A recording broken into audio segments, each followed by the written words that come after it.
Protesters clashed with Des Moines police for the third night in a row.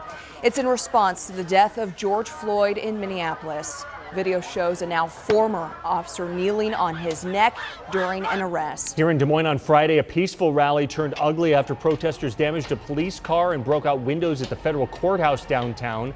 Police tried to disperse those protesters throughout the night. On Saturday, a large group of protesters formed outside the Des Moines police station to protest Floyd's death. Police say when they got to the Polk County Courthouse, some people threw items and broke windows. The group then marched to the state capitol, where they were met by officers in riot gear. And then last night, police responded to Merle Hay Mall after protesters broke into stores there. KCCI's Tommy Clark is there now with a look at the damage this morning. Tommy. Guys, now Merle Hay Mall is blocked off. These barriers are at every entrance of Merle Hay Mall following that vandalism from yesterday. And this morning, what we're seeing is, I just spoke with the store manager at Target. The district manager is here. They're assessing the scene. But we're also seeing a lot of people who are helping clean up the area. Volunteers just coming out to help. You can see right here on the wall, though, this is some of the damage spray painted on the wall. We see messages like "I can't breathe" and "R.I.P. Abdi." You'll remember Abdi Sharif was the teenager who went missing. He worked at this Target store. He was found in early May in the Des Moines River. Now, it was another night that really started out peacefully, but because of the violence and vandalism we saw the prior two nights, Metro stores, including some at Merle Hay Mall, decided to board up and close early. By 7:30 p.m., protesters came face-to-face with police at the mall. Some broke windows and people were seen looting from the mall while others vandalized the building. Just after 9, protesters began to walk east toward downtown. At 10 p.m., officers in tactical gear knelt at Urbandale Ave and Merle Hay Road while protesters came and spoke to them. And by 11, protesters regrouped at Merle Hay Road and Douglas Ave, where Representative Akeo Abdul Samad and police were offering a deal, but community members were upset by that deal, saying it wasn't enough. Over the course of the next few hours, the protesters began to disperse while others stayed and gave testimonies to the group. We saw nearly 4 dozen arrests after Saturday night into Sunday morning. We do not have numbers quite yet as to how many were taken into custody last night.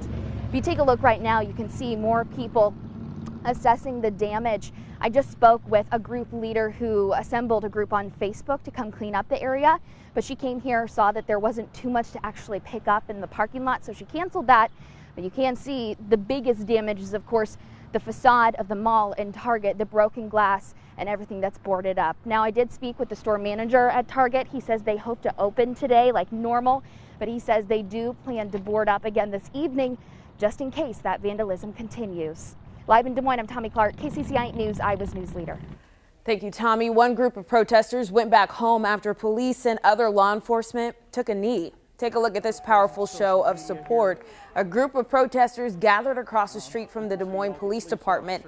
They asked authorities to kneel with them. And Des Moines Police Chief Dana Wingert says his team knows that what happened in Minneapolis was wrong.